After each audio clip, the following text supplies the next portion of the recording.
Hey, what's up guys, Knowledgeable Trader here, and I'm back again with another video, a long form one this time. I know it's been a while since I've posted a video, but this one is worthwhile. I have just created a large account.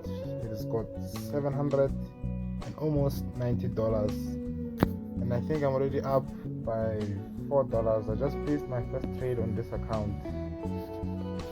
I had placed the trade in the morning. So, because I saw a sell position, I saw a sell better from the beginning, and to me it seemed like the right idea.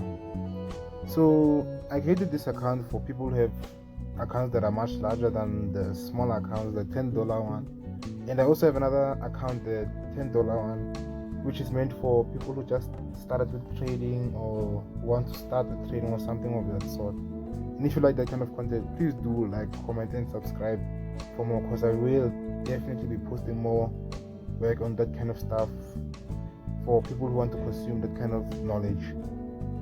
And the reason why I'm doing this is because I know that a lot of people are struggling when it comes to trading and they don't know how to trade. So I want to create both these accounts to teach you how to trade, make money, and live the best life that you want to live. The amount of money that you're gonna make from this channel, from learning from this channel, is going to be humongous. So please don't forget to like, comment, and subscribe for more.